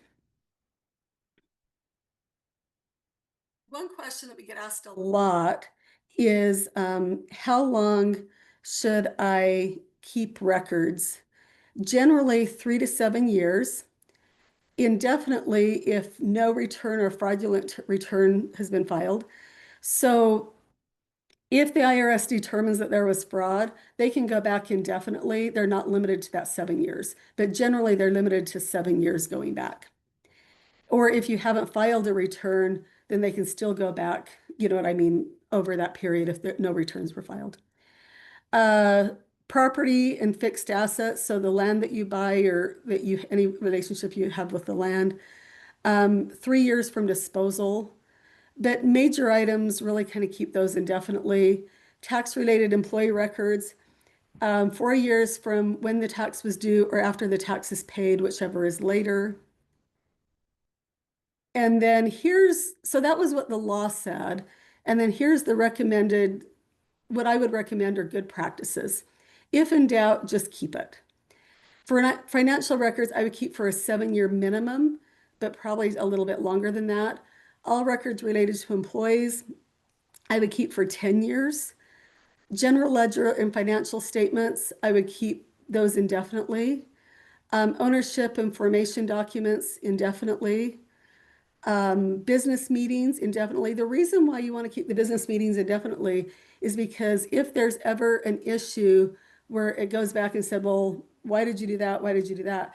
And well, we talked about that in this meeting. So those notes, that's why I would keep those indefinitely. Deeds, indefinitely. And then once a year, do a cleansing day. So take your files that maybe are like your shorter term files, like for this year, and take the older last year's files and put those in a separate place and just kind of clean things up a little bit, both with your electronic files and your actual physical files.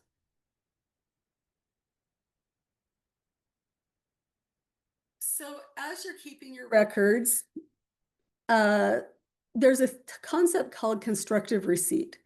And this is what the IRS says that you need to be able to answer these 3 questions in order to have enough information for constructive receipt. So you need to know, when did it occur? Where was it?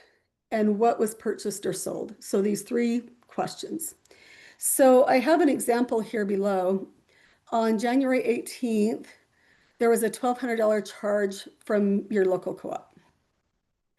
So this answers when it occurred. We know it occurred, and this is the information that you probably have in like a checking account. And so we know it occurred on the 18th. We know where it was because if the name of the co-op was there, we probably know where that was. But do we know what was purchased or sold? It was a charge, so we know it was purchased, but we don't know what was purchased. So just having this information is not enough for constructive receipt. But if we also know that $450 was fencing supplies, $400 of irrigation supplies, and $350 of seeds and plants, now we have, with that information, constructive receipt because we know the answer to all 3 questions and not just 2 of them. So a checking account is not going to be completely sufficient for those records, but it's the start. And then you'll need to put those into another like record system that allows you to add those other details. Your record keeping options are manual. So that's just, manually writing them in a notebook or something else. On the go, I actually had people that kept those little pocket books like in their truck cab or in their pocket. And then they would just, as they were, whatever they were doing, they just wrote the notes about what it was. So we went to the co-op and then they would just, when they got in the truck, they would just quickly write down what they got that day from the co-op. And also if they were out in the field and like a calf is born or a calf dies, or they're plowing this field or they're plowing that field, they're planting this day, they're harvesting, you know what I mean? They just kind of kept one of those and just kind of kept some notes in it. And then that was helpful when they wanted to, like once a week or whatever, kind of go and transcribe all of those and get them into a more permanent record system. But so manual Excel is a great way to do it if you don't have tons of transactions. And then QuickBooks is one that's available commercially, that's widely adapted. It doesn't have categories that are already set up really as well for farm, but you can definitely, add the categories in there that you need. And once you get it set up, it actually works pretty good. Another one available from Iowa State University is PC Mars. That's a farm one. So there's way more options out there than what I put down. I just put a few as an overview to kind of get you started in looking for them.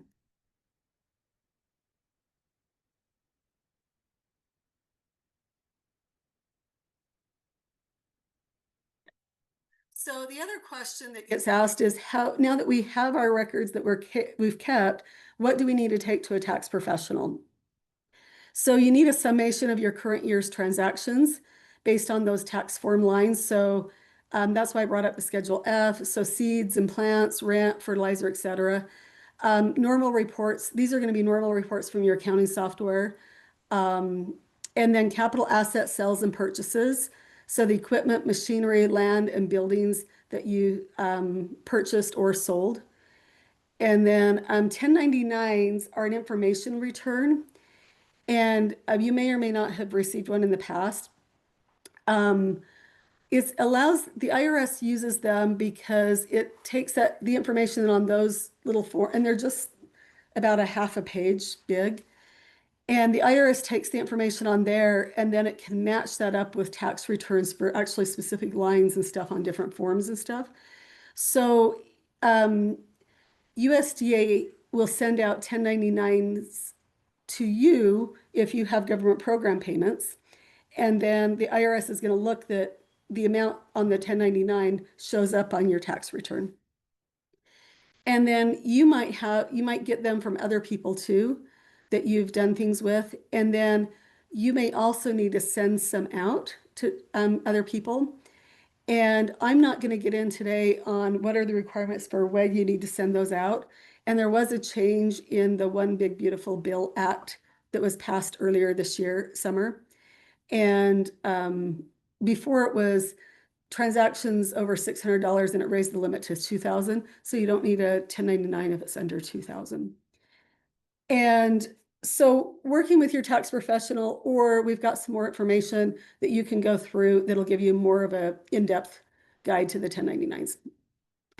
End of year statements, such as financial institution debt or loans. So your bank, the end of year, like how much you paid in interest on that loan, or how much interest they paid you on like a savings account or a CD. Just that type of information, how much is still left on the loan as principal, that type of information. Other income producing accounts, if you have anything else that produces income, you'll need information on that. Any forms or documents for employee transactions and changes. So who your employees were, anything else you have there. End of year information on the insurance, if there's anything there. So again, this is just an overview, and then you could work individually for the details, but this gives you a pretty good oversight. When you're setting up that record keeping system and kind of thinking through it, I think it's good to remember that the IRS has requirements for what it needs in records, and that's what I've primarily gone over. Other agencies and institutions and other reasons you might want to keep records. But really, when you're thinking about record keeping system, primarily it needs to be something that meets your needs. So think of what your needs are from that record keeping system. And it may be more than just what these other institutions want. It may also be things that you want to know so that you can really manage your farm in a way that you can make changes as needed, that you know what's working, what isn't working, and then can reassess. You also need to be able to meet the needs of your lender, your tax preparer, and then anyone else that you're required to have records for. So if you have value-added products, then you may have more than one business, as we've already discussed. And so it's a good practice to keep separate records. So the expenses and receipts need to be separated for the tax return. And again, I would suggest that unless it's small amounts or there's not that many transactions for it, it's probably a good idea to keep a separate checking account that just shows that we've really split that out. And then we also talked about this earlier, but just kind of reiterating it. Your jam business would buy strawberries from your farm business. And so you're going to have to document the purchase and sell in each of those businesses as you transfer them over.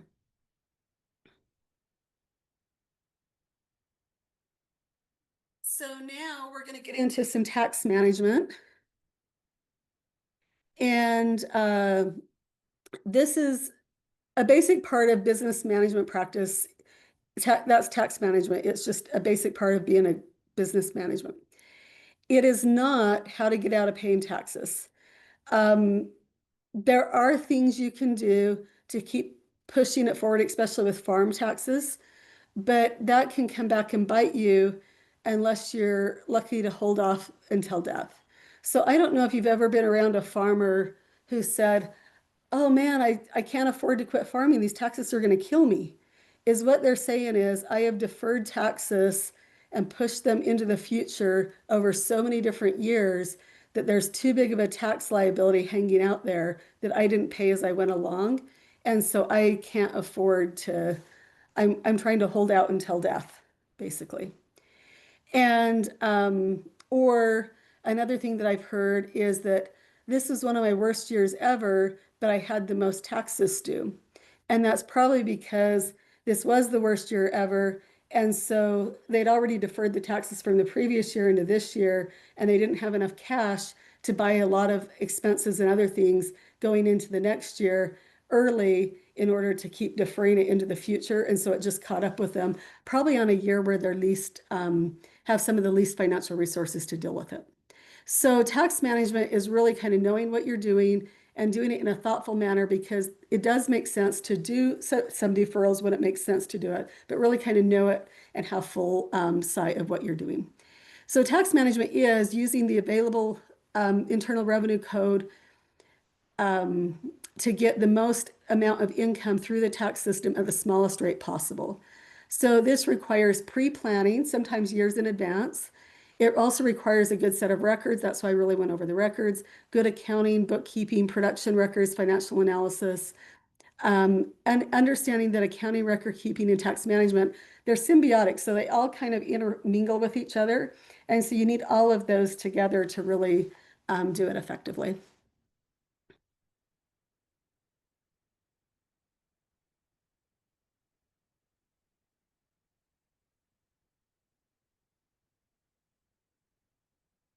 Sorry, I got caught up in the lag. So what is the difference between farms that are economically and financially sustainable? Usually it's moving from just being a farm producer to a farm business manager. So really thinking about the business management side of the farm and being able to properly manage all aspects of the business. And usually this requires a good team. It's not just one individual. So this could be yourself as the owner operator, but it can also be important key employees, a tax or legal professional, a financial advisor. Rick and the previous Amanda in the previous presentation referred to the extension faculty and programs that they have in the individual states. A lot of times your county agent in your extension office can be one of those team members. Crop insurance agents, lenders, loan officers, and anyone else, but really kind of it's, kind of pulling all those resources together you need to be able to manage that business as a farm business. And usually when you start out, Rick made a comment earlier about kind of just buying that first cow, getting started. I always say that it's a really good practice, and this is separate from what I'm doing just with the taxes. But if you can start your business by dipping your big toe in the water, and so just doing a little bit to find out kind of, so you buy that first cow, what is it taking to really feed this cow? What other things do I need? And so it helps you as you're getting started on those sites of things and gaining more information. Also, you have time to gradually build up your muscles and your skill set in the business management side. So you start to put that team together, and you're not going to make every decision right. And I think Rick also mentioned that earlier, which I think was really good. So some of these team members, they may work and then they may say, okay, I've got to make a change here. I need to go out and, really kind of research for some additional stuff. So also ask people for suggestions of people that you feel like are successful in what you want to do. You know what I mean? A lot of times they are helpful in answering questions or just being able to be a mentor. So here's a few of the tax management options, and I'm going to just breeze through these, and then I'll show you where you can go get additional information. So prepays, because we file a Schedule F on a tax or cash basis, if we buy feed in December to be fed in the following year, we can deduct it in the year that we buy it. So if we have more expenses, we're deducting in that tax year. It's going to lower that year's taxable income and taxes paid, but it's going to have fewer expenses in the next year. So you may have a higher tax. So you just have to kind of use those as a management, but that's what prepays are, and there's some limitations on them. Depreciation, we already talked about this a little bit. That's how we write off or expense a certain portion of those assets that we're going to keep for multiple years and they're really assets that we use to produce other things that we're in the business of doing. So your equipment, your tractors, things like that. There's the general depreciation method. There's rapid or accelerated, Section 179 I always talked about, and bonus or special depreciation. But be careful using these to offset taxes because they can cause longer term issues. So if you don't pay for the tractor, but you write all of the tractor off in the first year that you buy it in December, then you've got to make those principal payments and service that debt for all those future years, but you have no corresponding expenses on your tax return. So it's going to make your taxes go up in those future years. So just be careful what you're doing and do it with eyes wide open. Income deferment, there's some provisions that may allow you to defer some of your income. These are not all of the tax management strategies. It's just showing that some of them, and then I'll show you where to go to. Quarterly estimates, generally self-employed individuals have to make quarterly estimates to the IRS. There are some special rules for qualified farmers. And if you qualify as a farmer, then you are allowed to, instead of making those quarterly estimates, you can make one payment by January 15th, and then it avoids the underreporting or under doing the quarterly estimates penalty. And so then I don't want to go into the details, but quarterly estimates, whoops, it went too fast. So here's some good practices. So find your tax preparer early, usually spring before farming or ranching gets busy. Meet in November and December for some tax management because there's things you can do before the end of the year. And then, and they'll need your records to be able to assess that. January, you're going to send out your 1099s and your W-2s to employees. January, February, you're going to provide those records to the tax professional. March or April, they're going to file your return. So that kind of gives you an overview of what you need to be doing during the year. And then here's my resources. So two primary resources that I want to tell you about. We run the website ruraltax.org, and then there's also farmers.gov/taxes, which is the same website that was referred to in the first presentation this morning or today. And so as long as I have some time, I'm gonna actually pull up those websites, and so you can see kind of some of the information on them. But here's a few issues that I see that a lot of times new farmers especially kind of get hit with or don't really understand them. And so I just want to allude to these, and then we're not going to take the time to go into them in depth, but I'm going to show you where you can go get more information on those.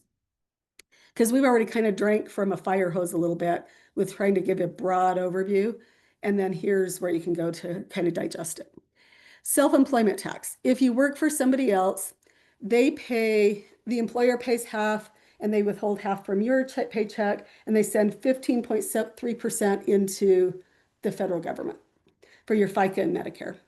If you're a self-employed individual, lucky you, you are both the employee and the employer, so you send in 15.3% of your self-employed income. And it's paid on every dollar of profit. There is a max out where the FICA goes away and then it's just the Medicare, so the rate drops. But unless you're capping out, it's going to be 15. So if you made, I was sitting in a presentation several years back for a new farmer workshop series that we were doing here in Utah, and they were presenting their plans. And he said, well, I didn't include anything on taxes, but I only made $10,000 this year, so I'm not worried about it. If he had that from working for somebody else, they would have already withheld the 7.65% of his paycheck. They would have matched it, sent that in, and he wouldn't have had any income tax because it's below his standard deduction. However, this was December. He had only made $10,000 for the whole year. He didn't have another job. And I was the lucky individual that was listening to his presentation and had to tell him, heads up, you have to pay $1,500 on that $10,000 of your self-employed income with your tax return. And so I see that also I teach, well, I don't teach right now, but I've taught over the years at Utah State University. And sometimes, especially some of my students that work in construction over the year or over the summer, I'll see them like sitting in the computer lab or in my office or whatever. And it's the spring, and they said, yeah, I know I'm hit with all these taxes because their employer said, hey, if I just treat you as a contractor, I won't have to withhold anything from you, and you can just take the whole paycheck. And they're like, yay, yippee. And as what they realized at that moment was this is self-employed income, and they actually owe 15.3% on it as self-employed tax in addition to any income tax they might owe. So this hits people that their first year in business, it hits them because it's unexpected. After that, it's a normal part of what they do. And so it's just part of what they do. Hobby loss rules. This is where you have to have that profit motive for your farm business. If you have profit every 3 out of 5 consecutive years, then you're considered to have a profit motive, no questions asked. However, sometimes in those early years, your operation may take a few years to get off the ground, and so it may not really be profitable in those first few years. So they have some guidelines on what questions they can ask to assess whether it was a profit motive or not. And we have a short article on that. We also have webinars and stuff on that. And so there's some guidelines you can use on some documentation you might want to keep track of so that you can just prove that you have that profit motive if needed. 1099s, we've already talked about those a little bit, and depreciation, we've talked about that a little bit, and we've got resources on all of these things. So I am not sure if there's some questions, and I believe that if we've got a few minutes, I'm going to go ahead and share my screen with those websites to show them kind of where to get the resources. Yes, please go ahead. Go ahead, please.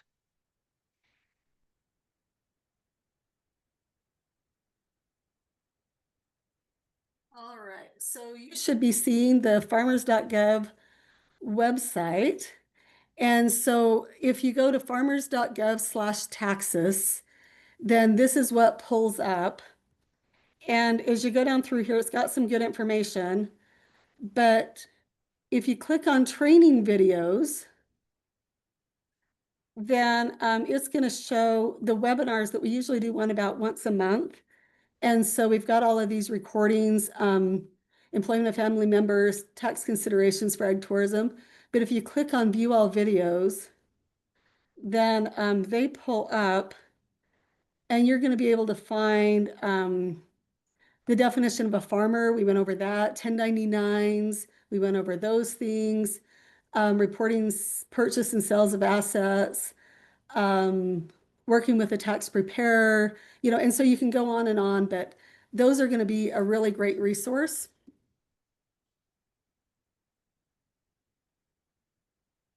Oh, it doesn't like to go back.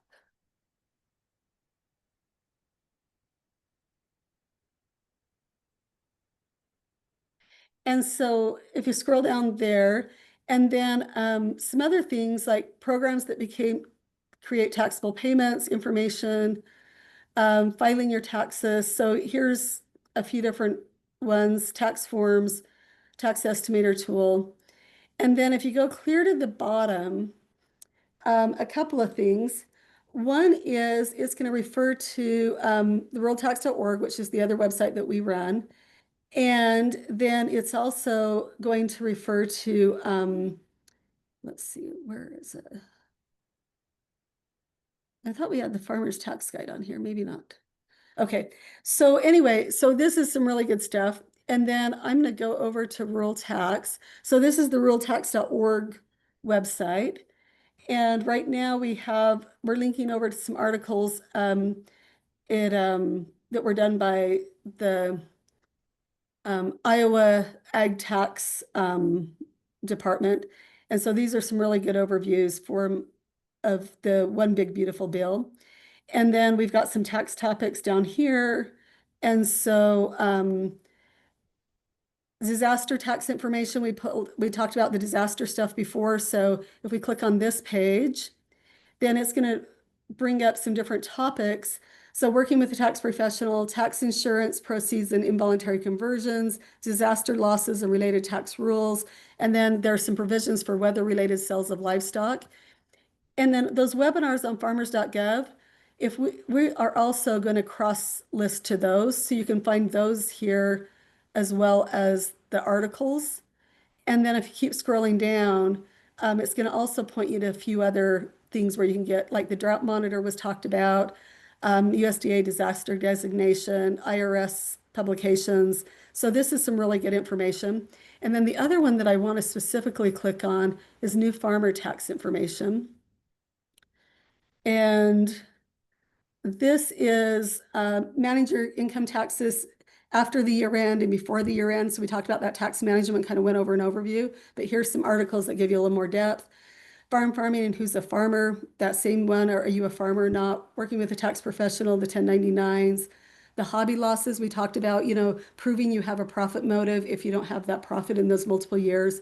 So that's going to give you the information there. Employment of family members, self-employment tax, we talked about that one.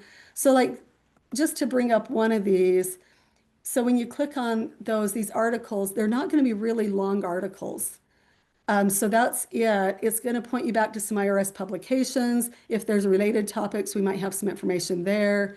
And then, so this one's going to go over, here's those factors used as guidelines to determine whether it's a hobby or not. So you can these are meant to be really accessible, digestible amounts of information.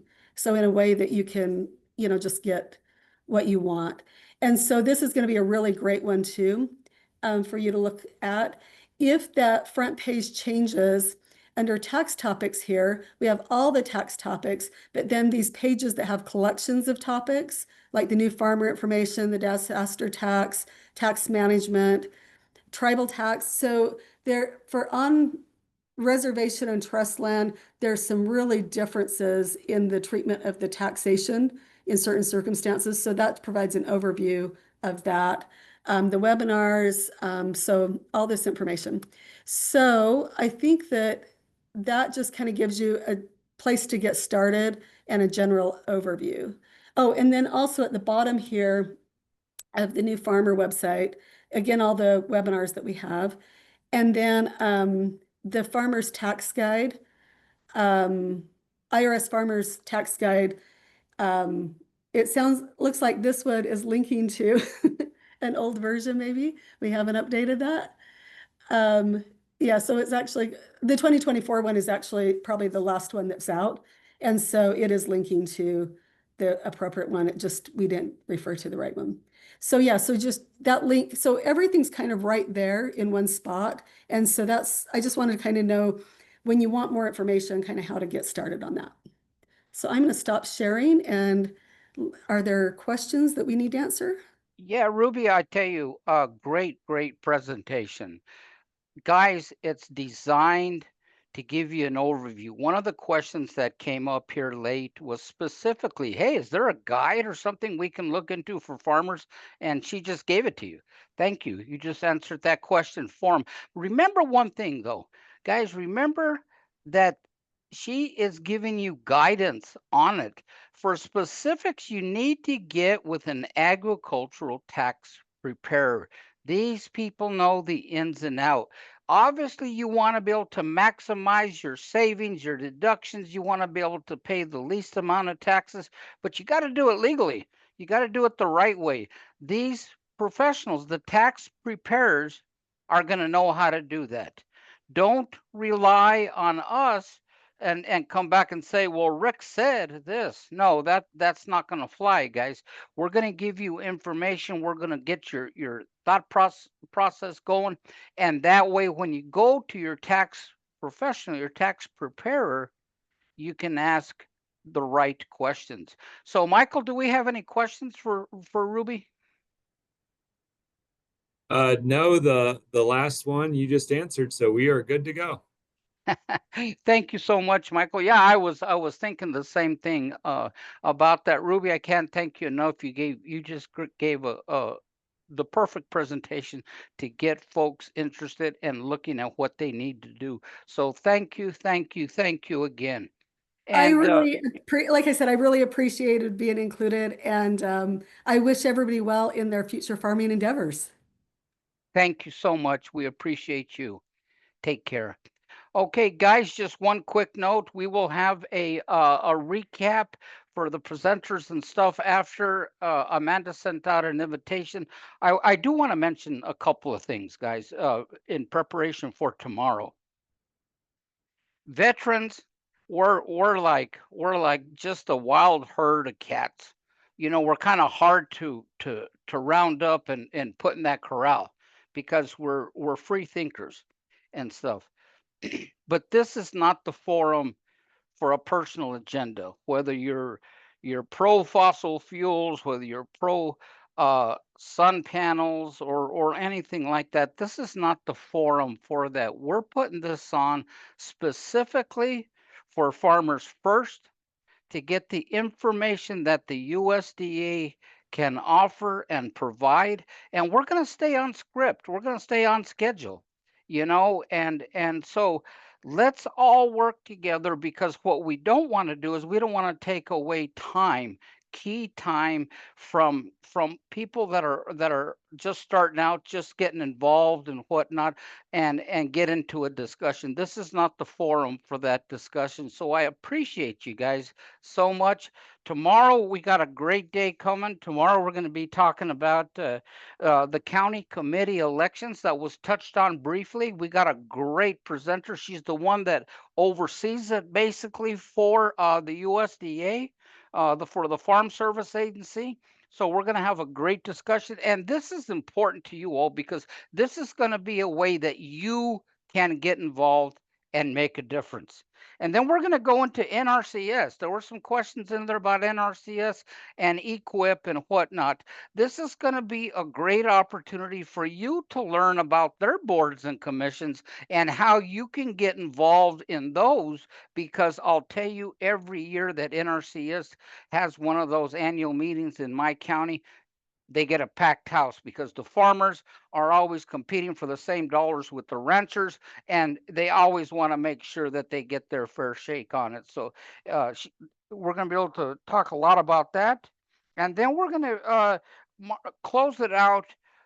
Once you get your product, either it's corn or squash or mushrooms or cattle or sheep, how do you maximize your dollar? How do you market that product to maximize?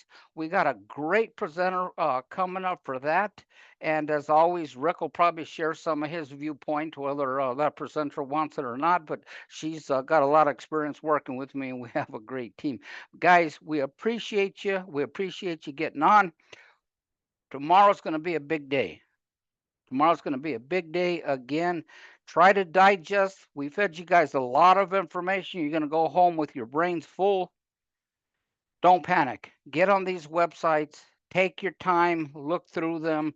Just remember, okay, make your contacts. Get your farm number, introduce yourself to the NRCS folks in your county, introduce yourself to the Farm Service Agency folks in your county. maximize the benefits and the security that you guys have to keep you in business. And then when you go through all of that, make sure you get on that website that Ruby put out there for you guys, because it's chock full of information for you to maximize how you can set up and structure your record keeping in order to maximize your benefits with Uncle Sam. Guys, I appreciate you. I thank you. Team, we're going to have that meeting at 2:30 or 14:30, or actually 16:30 on the East Coast. So you guys take care. We'll see.